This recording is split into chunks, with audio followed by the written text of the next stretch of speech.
Hey guys, happy Halloween month. Happy Halloween! Got some scary stuff. So we talked about vampires. We're going to be talking about zombies in the future. We talked about a couple things. Yeah. But today it's about the Axeman terror down in New Orleans. So this is another one where it may not be as popular, but it's definitely just as terrifying.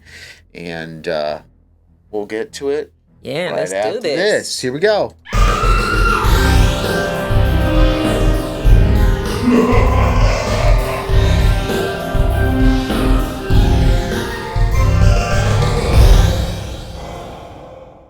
Guess what case we are covering today? Okay. Here's a hint. Not sure. Okay, here's another hint. Got it. We are covering the Axeman from New Orleans case. You got it. This one goes back to 1918. We better get started. Aha, 1918. See, I didn't say in the beginning what year it's from because, as I mentioned before, I think this month we're only covering one real popular one. The other four for this month are going to be kind of a little bit more unknown, and this is one of them, but it's a goodie. But before we get into all that, if you're new, It's your girl, Shua. and I'm Ed, we are Studio 70. That was our AI investigation team. And they do AI stuff, do some case background for us, and present it in an interesting way. Yes, but still, you want to definitely do your own research. Yes. And this is for entertainment purposes only. And always be kind to everyone, everywhere. You got Even it. us in our comments. Yes, and then during the Halloween season to be safe out there, guys, everyone. Yeah. So here we go. The Axeman terror in New Orleans. Oh my goodness. Let's get started into this here. So the crime force is going to give us background on the case. Yes, so like always. I know you guys need some background, some history on this, and here we go.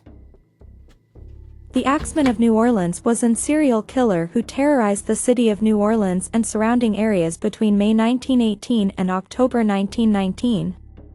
The killer attacked at least 12 victims, often brutally murdering them with an axe or straight razor. Some victims survived, but most were unalived in gruesome fashion. The true identity of the Axeman of New Orleans remains unknown. Despite numerous theories and investigations, no one was ever arrested or definitively linked to the murders. However, there have been several theories and suspects over the years. Here are some details about the case. The Axeman mainly targeted Italian immigrants and Italian-American grocers, leading some to speculate that the killings were racially or ethnically motivated. He broke into homes at night, attacking victims in their sleep. The killer often used an axe or straight razor, typically weapons found at the crime scene rather than ones he brought. He left no clear pattern in terms of age, gender, or family size. He attacked both men and women, sometimes entire households. Robbery was never the motive, as valuables were left untouched. He just went random. The Axeman had a distinct yet erratic pattern. He mainly attacked at night, breaking into homes by chiseling out panels on doors. Most victims were attacked in their beds, often with an axe or straight razor, which he typically found at the crime scene rather than bringing his own weapon. One of the most chilling aspects of the Axeman case was a letter sent to the Times-Picayune newspaper on March 13, 1919, supposedly written by the killer himself. The letter was signed the Axeman, and claimed he was a supernatural being from hell. He declared that he would spare anyone playing jazz music in their home on the night of March 19, 1919. That night, New Orleans was filled with jazz music, played in homes and live performances in bars. True to his word, no one was attacked that night. Interesting. Creepy. We had to mute it for a second because my little black cat, I don't know where she's going. Oh, great. Now she's going to try to go out. She's stuck. Uh-oh. Can you go let her out? Oh my goodness. Yeah, go ahead. Here, I'll take your headphones. We have a little black cat named Boo. She's a rescue. Sometimes she'd jump on us. She hasn't done that in a while we're recording. And, I got her during the Halloween month. So, Yeah, she's getting a little. She wants to go in the other room and kept the door closed. All right, don't worry about it. Shrock will be right back. So basically, I apologize, guys. yeah, It's crazy. it's the cat. It's that time of year. So yeah, this guy was nuts. So yeah, he was just another one claiming to be a supernatural being from this one from hell. I don't see that one too much. Mm-hmm. So let's talk about these attacks. Now let's shift over to some notable attacks. Here are some of the most well-documented attacks attributed to the Axeman. May 22nd, 1918, Joseph and Catherine Maggio. The first known Axeman attack. Joseph and Catherine, Italian grocers, were found hacked with an axe in their home. Catherine's throat was slashed with a straight razor, almost decapitating her. Wow. A bloody razor was found, later traced to Andrew Maggio, Joseph's brother, but he was cleared of suspicion. June 27, 1918, Louis Bessumer and Harriet Lowe. Attacked in their bedroom with an axe. Lowe, despite severe head wounds, accused Bessumer of the attack before dying, but he was later cleared. August 5, 1918, Anna Schneider. Oh, wow. A pregnant woman attacked in her sleep but survived. She had severe facial wounds but gave birth to a healthy baby weeks later. March 10, 1919, Charles and Rosie Cortimiglia. Their 2-year-old daughter, Mary, was unalived in the attack. Charles and Rosie survived but were severely injured. Sad. Despite no evidence, Rosie later accused their neighbors, who were jailed but later released when she recanted. August 10, 1919, Steve Boca. Attacked with an axe but managed to stumble to a neighbor's house for help. He survived but had no memory of the attacker. That's what I'm saying. And on October 27, 1919, Mike Pepitone. The final known victim. His wife claimed to have seen 2 shadowy figures fleeing the scene, leading some to speculate there was more than one killer. Really bizarre. Is that weird? So what do you find common in all those? The people who were attacked and survived. They did not recognize. I mean, maybe it's crazy, huh? Yeah, that is crazy. So let's get into the theories, because maybe this will provide some answers, maybe Here not. are some theories about the Axeman. Joseph Mumford, a theory that emerged in the 1920s, suggested that a man named Joseph Mumford was the Axeman. According to this story, in December 1920, a woman named Esther Albano Pepitone, the widow of one of the Axeman's supposed victims, Joseph Pepitone, shot an unalived Mumford in Los Angeles, claiming he was the murderer. However, records on Mumford are unclear, and modern historians have questioned whether he even existed. Yeah. Mafia or organized crime connection. Many of the Axeman's victims were Italian-American grocers, leading to speculation that the murders were tied to mafia extortion, specifically the Back Black then, Hand, too. an Uh-huh. Italian-American crime group that crazy. extorted money from immigrants.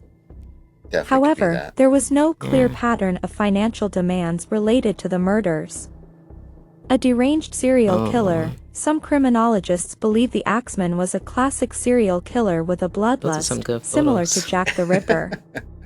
His erratic behavior, lack of clear motive, and brutal attacks fit the profile of an unhinged murderer. A jazz-obsessed madman? Because of his infamous letter stating he would spare anyone playing jazz music, some have speculated that the Axeman had a psychological connection to music or jazz culture. However, there is no concrete evidence linking him to the jazz scene. That was probably music at the time. And I don't think lastly, that's multiple nothing. killers. Some experts believe the Axeman killings could have been the work of copycats or multiple killers, rather than a single individual. The inconsistency in attack patterns and weapons used supports this theory. You may be wondering, why wasn't he ever caught? Well, for one thing, forensic science was primitive in the early 1900s, making it difficult to gather evidence. The police struggled to find a motive, as the Axeman did not steal or follow a predictable pattern.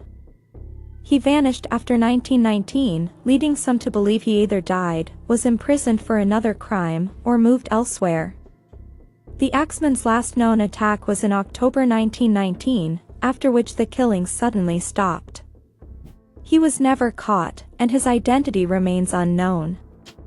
The case remains one of America's most famous unsolved mysteries, inspiring books, films, and TV shows, including an episode of American Horror Story, Coven. Oh, I should have put that on there. All right. Thank you, Crime Force. There's a lot to talk about here. We appreciate it. So I say a lot to talk about, in some ways, the missing pieces. So the mafia thing, that's true. As far as they know, it wasn't extortion. So I guess but then again, would some of the grocers really say to the police, oh, yeah, I think it was the mafia, the crime people? No, they're not going to say that because they're going to wipe out them and their whole family. They're going to say, what are they going to say? I don't know what they look like. And that's what they did say. Exactly. Sorry, I'm coming in from that mafia angle. But that's definitely a possibility, believe it or not. Yeah, that's definitely a possibility. But, that there's always someone that's always going to have loose lips. We already know the mafia stories, right? And someone is always, even like some of the people that they know that's close to them, squeal, right? Because they do. So there's always someone out there that's gossipy, I want to say. There's always got to be someone gossipy in everything. Not the no. I'm saying not back then in like those little Italy areas in the mafia. They were protectors, and they were the ones you would not want to go against because they would take out your whole family. Well, I'm telling you, there'd be nobody. I'm not saying this is mafia. I'm saying in general. Oh, general, yeah. And not, it could be someone else from another town because some people told people stuff, not the mafia people, but I'm just saying in general. Somebody can be like, just say something and not even know. Well, it's interesting because in a couple of those cases, did you hear they point out they did pick on a person and come to find out it wasn't them? Yeah. It's just really, really weird. Now, the second, I think, and I want to know your opinion, is the second closest theory could be that there was just multiple killers, that just wasn't one. And that's why the stories change. What do you think? What are your opinions on the different theories? I like to go with evidence and facts, right? That's just the way I like to go. And there isn't anything out there. But it could be multiple, it could be so many different scenarios, like multiple killers. But one thing that is true is that since it happened, that's why I like doing these shows. That's all that's happened. Because there's no evidence. It's not that much evidence as it is today. Yeah, the only facts are they were attacked. They did. Some of them did. Axe. It was the axe or razor blade. Yeah. So that was done at night. It was done, but it was different. You can't just say it was just grocers, but it seemed to be some of them. So you can't say it was completely racially motivated because it looked like there were some other ones. I thought, how's she down here again? I thought the cat went upstairs. Anyhow, sorry, I got distracted.